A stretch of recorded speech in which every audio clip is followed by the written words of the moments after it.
നമസ്കാരം. GST പരിഷ്കരണത്തിലെ പരാതികളെല്ലാം പരിഹരിക്കാൻ വേണ്ടി യോഗം വിളിച്ചു ചേർത്തിരിക്കുകയാണ് ക്യാബിനറ്റ് സെക്രട്ടറി.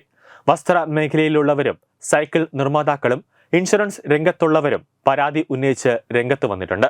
സാങ്കേതിക വിഷയങ്ങൾ പരിഹരിക്കുന്നതിന് യോഗം ചർച്ച ചെയ്യുമെന്നാണ് റിപ്പോർട്ടുകൾ സൂചിപ്പിക്കുന്നത്.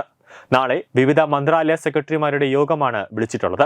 സൈക്കിളിന്റെ GST 18% നിന്ന് 5% കുറച്ചിരുന്നു. എന്നാൽ നിർമ്മാണ വസ്തുക്കളുടെ GSTയിൽ കുറവില്ല എന്നാണ് സൈക്കിൾ നിർമ്മാതാക്കൾ പറയുന്നത്. 2500 രൂപയ്ക്ക് മുകളിലുള്ള വസ്ത്രങ്ങളാണെങ്കിൽ 18%, അതിന് താഴെയാണെങ്കിൽ 5% GST എന്നുമാണ് പരിഷ്കരിച്ചിട്ടുള്ളത്.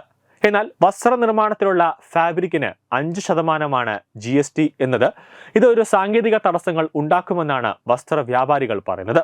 GST പരിഷ്കരണം കോടിക്കണക്കിന് ആളുകളെ സഹായിക്കാൻ വേണ്ടിയാണെന്ന് പ്രധാനമന്ത്രി നരേന്ദ്രമോദിയും കേന്ദ്ര ധനമന്ത്രി നിർമ്മല സീതാരാമനും പറഞ്ഞിട്ടുണ്ടായിരുന്നു.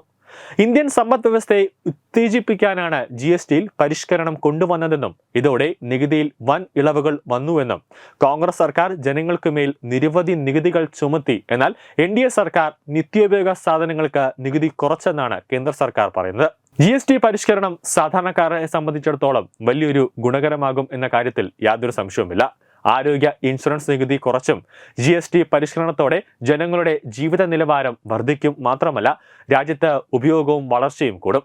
വികസിത ഭാരതത്തിനായി കോപ്പറേറ്റീവ് ഫെഡറലിസം കൂടുതൽ ശക്തി പ്രാപിക്കുകയും GST മാത്രമല്ല NDA സർക്കാർ ആദായ നികുതിയും കുറച്ചുവെന്നും മോദി പറയുന്നുണ്ട്. രാജ്യത്തെ GSTയിൽ സമഗ്രമായ അഴിച്ചുപണിക്ക് കേന്ദ്ര സർക്കാർ തയ്യാറായതോടെ സാധാരണക്കാർക്ക് വലിയ ആശ്വാസമാണ് ലഭിക്കാൻ പോകുന്നത്.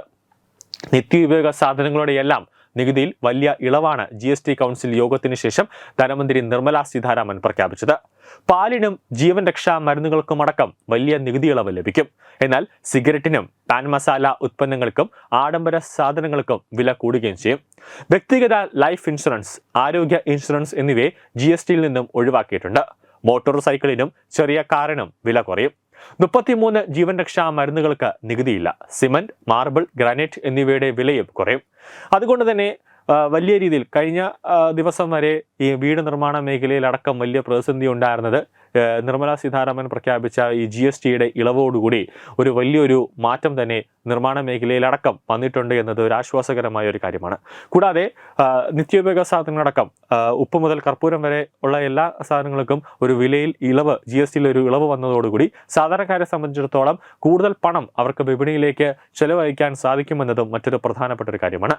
സെപ്റ്റംബർ 22 മുതൽ പുതിയ നികുതി ഘടന നിലവിൽ വരുമെന്നാണ് കേന്ദ്ര സർക്കാർ പറഞ്ഞിരിക്കുന്നത്. ന്യൂസ് ഡെസ്ക് തത്വമൈ TV.